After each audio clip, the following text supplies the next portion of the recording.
Now, let's move on to this because the Finance Minister, his deputy, as well as the Treasury have wrapped up their meeting with the joint sitting of the Committees on Finance and Appropriations of the National Assembly, as well as the National Council of Provinces. Now, the start of that meeting was delayed by over half an hour for questions from members of Parliament. Vaylen Kirtley was following proceedings here for us then as well.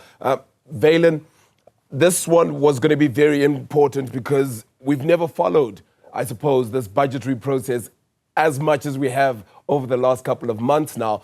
Seemingly, they might be heading in the right direction here and things may be getting approved a lot quicker.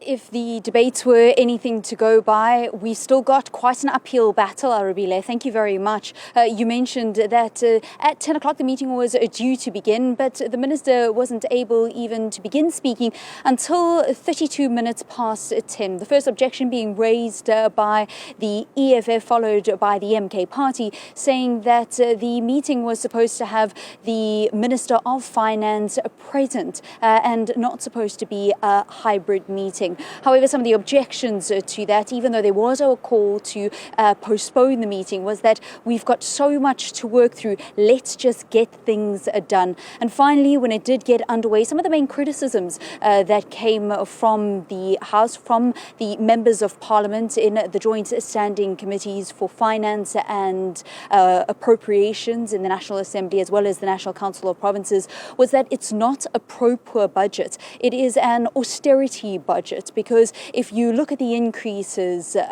over the medium term, 2025 through to 2027, it is not in line with inflation, and therefore it means a cut. This was something that was brought by the members of Parliament, and when the Treasury had the opportunity to respond to some of those comments, they did explain that in fact the increases are above inflation over this period of time. The projections to how much revenue will be collected and the mechanisms in which to actually to quantify those projections, those were brought under the spotlight by members of Parliament and addressed by Treasury.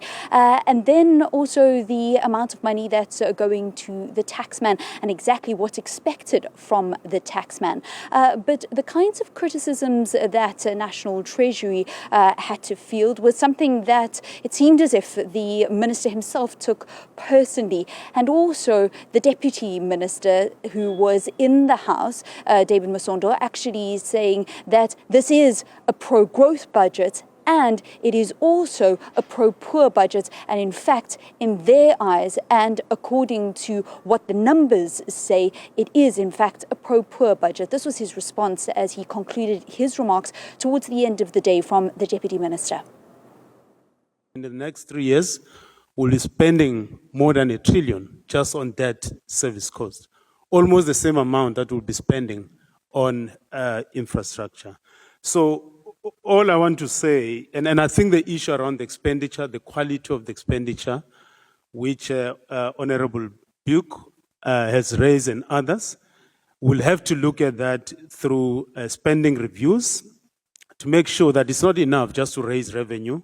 We need to be looking at how we're spending that money in the context of making sure that there are efficiencies in our spending. And I think the issue around the timelines on the spending reviews and making sure that they are enforceable, it's something that we will have to go back and do. But all I was saying is that this budget, in our view, is pro-poor and is pro-growth.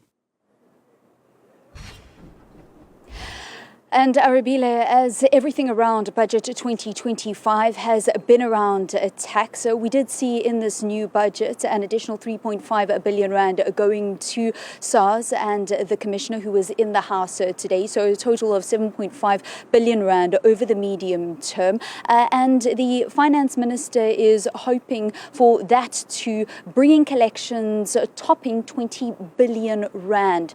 And the commissioner himself saying that their hope as they bolster the revenue service is not only 20 billion rand, but optimistically even bringing in 50 billion rand. And all of this is to try and mitigate the shortfall that the VAT hike was supposed to plug.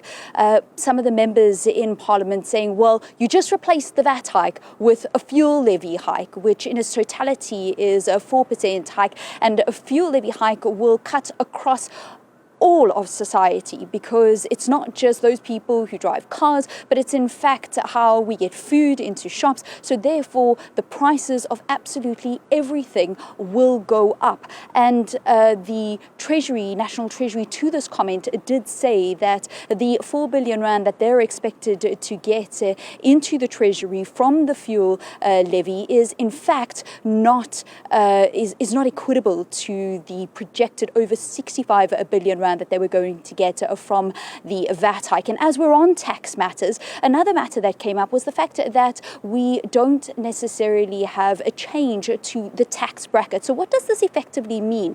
As people's salaries start to go up in line with inflation, then they'll be creeping up potentially to a new tax bracket. And when the Treasury answered this question to say that they're not trying to hide this stealth tax or this gaining revenue from not adjusting the tax brackets. It is there. It is in the balance sheet of the budget that they actually presented. But I think the big question is around how SARS are going to be able to live up to what is expected from them, from the finance minister. We know that there is a lot of tax money that goes astray due to illicit trade. And one of the reasons that the finance minister put so much money into SARS and has helped to bolster them is to try and avert and try and collect some of these taxes from illicit trade. However, the Commissioner today was open in saying that they are woefully inequipped to properly deal with illicit trade. We are woefully inadequate in our attempt to deal with illicit crime and trade flows. We have about, in syndicated crime, we have 250 staff. We could increase that to 1,000 staff to be more effective in terms of that. If we had, you spoke about non-compliance in the informal sector. If I had 400 excise officers, we could go and visit these spaza shops and garages and stuff that sell illicit cigarettes and other products. We just don't have the capacity to do that. And so I would like to say we are literally scratching the surface. And then, of course, we also depend on the other enforcement agencies to finally bring people to book. So, Arabile, as we stand now, since the budget was tabled on Wednesday by the finance minister, a whole host of processes now get underway. And in fact, it's not just a single bill that the members of Parliament actually vote on to get the budget approved and then implemented on the start and the process of implementation started. But in fact, it's 3 different significant processes that they undertake, including signing 2 bills into law. But it all starts with the adoption of the fiscal framework as well as the revenue proposals. And 16 days from the tabling of the budget, which was on Wednesday, is when the members of Parliament, when the National Assembly and the National Council of Provinces need to actually vote on that. But the processes are well and truly underway. And from what we saw today, I think there's still a lot more robust discussion that's going to be happening inside of these walls.